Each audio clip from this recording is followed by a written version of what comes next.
How can we live the American dream when the deck is stacked against us? For decades, our politicians stood idly by as millions of good-paying jobs were shipped overseas. Our economic infrastructure was completely dismantled and multitude of businesses were choked to death, leaving our population mostly with low-paid positions, a shrinking purchasing power, and rising living expenses. Today, we are definitely reaping the consequences.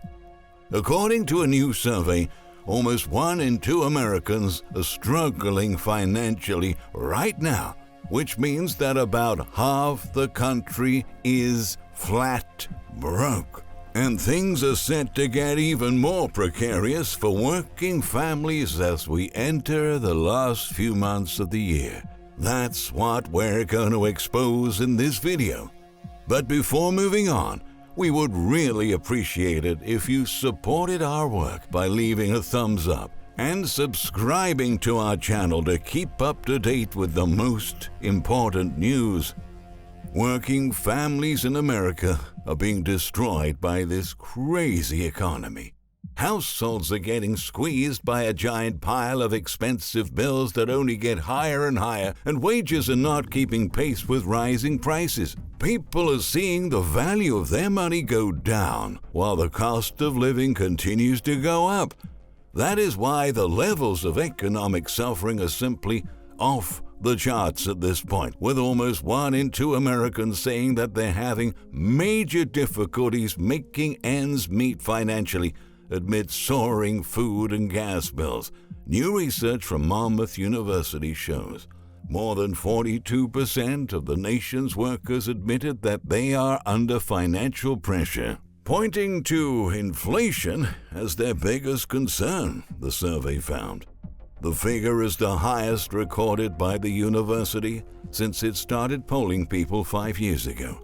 All over the country, we're being forced to endure some of the highest utility and grocery bills on record as the Ukraine crisis and Western sanctions continue to impact global commodity supplies and push up prices.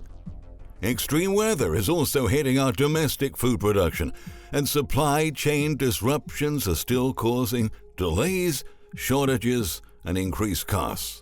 Simultaneously, rent prices are seeing double-digit increases in many places, and housing costs continue to jump at their fastest pace in decades. In June, inflation escalated at the sharpest pace in more than 40 years, with the Consumer Price Index increasing by 9.1%, according to the Bureau of Labor Statistics. That month, gas prices also hit fresh highs above $5 per gallon. At the same time, over half the nation, or 51% of all American workers, make less than $30,000 a year. With so many expenses adding up and so little money, most people don't have a financial safety net to rely on. In fact, a new YouGov survey says that 49% of all Americans could not afford an unexpected $400 emergency expense without borrowing the money from somewhere or selling something. Considering all of these factors, there's no wonder why so many hard-working families are facing such great financial hardship. Economic concerns tend to rise to the top of the list of family concerns, as you might expect. But the singular impact of inflation is really hitting home right now. And most Americans are blaming Washington for their current pain, explained Patrick Murray, director of the independent Monmouth University Polling Institute. The federal government is failing to control soaring inflation, and Americans are growing increasingly dissatisfied, the research highlighted, with 57% admitting that governmental actions in recent months had harmed their families. Their struggle is real, but the plight of working families is not something that is new. The economic strength of American workers has been declining for decades. During the 1950s and 1960s, wages and salaries earned by workers accounted for nearly half of all gross domestic income. By the 1970s, things started to go off the rails, and now we have just hit an all-time low. That is to say, the share of the wealth of American working families just keeps getting smaller and smaller and smaller. For at least 4 consecutive decades, median incomes have been falling all across the United States. This is adding an incredible amount of financial stress on the shoulders of many households. And from coast to coast, we have seen poverty grow explosively in the United States over the last 5 years. Pew Research data reveals that median incomes have been steadily dropping since the start of this century. A major new analysis of income in the U.S. found that more than 80% of the country's 229 metropolitan areas have seen real inflation-adjusted incomes fall steadily since the year 2000. Some of the steepest declines in median incomes have been seen in cities hit by industrial decline. For example, a 27% drop in Springfield, Ohio, and 18% in the conurbation that includes Detroit. But ominously, even fast-expanding success stories have seen incomes falling, researchers noted. For instance, the area around Denver, Colorado, has seen its population grow by 600,000 people since 1999, but its median income has fallen from $83,500 to less than $41,000. Similarly, in Raleigh, North Carolina, a fast-growing city buoyed by a cluster of research universities and biotech firms, the population has increased by almost 20% this century, yet its middle class has shrunk from 55% of the population to 46%. Median incomes have fallen by more than $85,000 to less than $38,000, new findings show. On the flip side, U.S. workers continue to report that the rising cost of basic necessities is impacting their family's lifestyle, with almost half, or 48%, noting a steady decline in their living standards. Despite working harder than ever, Americans' sense of financial security is diminishing. Given that we have to spend a larger share of our salaries each month, it's getting harder to save money and build a financial cushion to fall back on. Having emergency savings is key to avoiding taking on more debt. But unfortunately, roughly 40% of consumers cannot put any money at all into savings, according to a recent analysis of household financial health and readiness by the American Consumer Credit Counseling, while about 19% said they had to reduce their savings rate. This has led to a 43% increase in the levels of consumer debt in August, according to a separate study by LendingTree. Most people will rely on credit card debt to bridge the gap between what they need and what they can afford, the report stressed. Already, the rise in borrowing together with auto loans, student debt, and mortgages propelled total household debt to a record $15.84 trillion in the first quarter.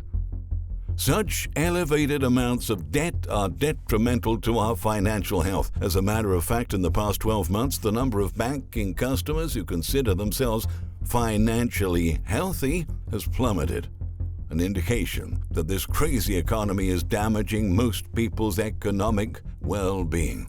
Americans' overall satisfaction with their financial condition now stands at a 12-month low, while those who classify themselves as financially unhealthy is as high as 64%, J.D. Power researchers noted.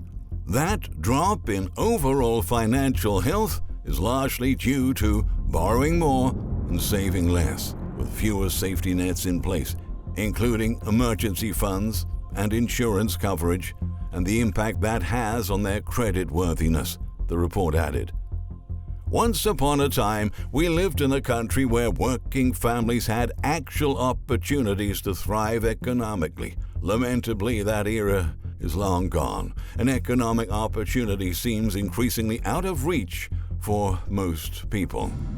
As you could probably tell by now, in today's video, we're bringing in the numbers, the hard data, the facts, statistics, and pieces of evidence that reflect the reality our leaders continue to deny. They want to make it seem that everything is fine when everything is not. Official numbers do not tell us the whole truth. But pessimism keeps growing all over the US because people can see it, they can feel it, and they can experience the devastating effects of an economy that is falling apart. They can tell that they no longer have the opportunities other generations had, and we have evidence to prove so. The third edition of McKinsey's American Opportunity Survey unveiled that the cornerstone of the American dream, access to opportunity, is perceived by many to be increasingly out of reach. The survey found that across almost every demographic group and metric, Americans are more pessimistic than they were in two surveys conducted in 2021. The McKinsey Economic Opportunity Index, that's a scale that gauges Americans' perceptions of past, present, and future economic opportunity, showed a 5% decrease in optimism in the first quarter of 2022 compared with a survey from 6 months ago and a 3% drop from a survey a year ago, the firm detailed. In both rural areas and cities, and across almost every demographic, income level, and age group, more respondents than last year believe America is doing a poor job of providing opportunities for all people.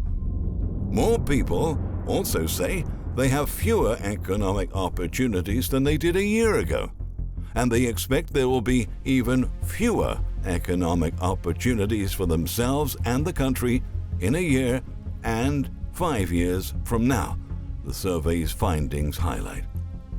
Even with wages going up, our paychecks are not rising at the same rate as everything else is. Americans just don't feel poorer. They are poorer. In fact, they have never lost so much purchasing power in 1 year. Real disposable incomes, which are defined by how much is left after subtracting taxes and inflation, fell at a 7.8% annual rate in the first quarter of the year, the Bureau of Economic Analysis estimated on Wednesday. A drop of that magnitude is virtually unheard of outside of a recession. But wait, it gets worse. Real disposable incomes have fallen in each of the past 4 quarters and were down 12% from a year earlier as of the end of March, a decline that shattered the pre-pandemic record of minus 2.6% set in 1974. Meanwhile, the taxes we paid have risen by $500 billion, rising to 14.4% of personal income in the first quarter, just a tick off the record of 14.5% seen in 2001. If that's not what a recession looks like, then nothing else is. But still, hey, policymakers and political leaders keep telling us that we are not in a recession. We have nothing to worry about. At this point, even the CEO of Bank of America is saying that the official definition of inflation doesn't matter. What families are experiencing every day does. Brian Moynihan told the Associated Press that the recent debate over whether the U.S. economy is technically in a recession or not is missing the point. What matters is that current economic conditions are negatively impacting those who are most vulnerable. Recession is a word. Whether we are in a recession or not is really not the important thing. It's what it feels like for the people going through this, he emphasized. And it feels nerve-wracking to know we're doing our best, working extremely hard, and that's still not enough to get by and live a comfortable life. Sadly, this is about as good as things are gonna get. A new economic downturn is on our doorsteps. Layoff announcements at major firms are running 24% higher this year than they were last year. The America that most of us grew up in is dying, and what we have seen so far is just the beginning of its collapse. Our leaders will continue with business as usual. They will just keep doing the same things over and over again and foolishly expecting different results. Whatever they're doing to fix things is not going to work, and that's crystal clear to everyone by now. We must start valuing working families again, and that means giving them opportunities to improve their financial situations and encouraging the creation of good paying jobs. Unfortunately, we have already entered the early stages of the next great economic crisis.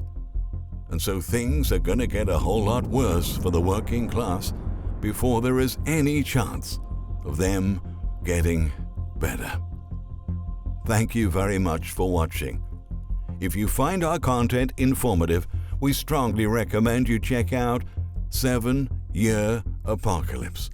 It's the latest book by the economist and financial expert Michael Snyder. In the meantime, don't forget to hit the bell to always get our notifications, and please share this message with friends and family.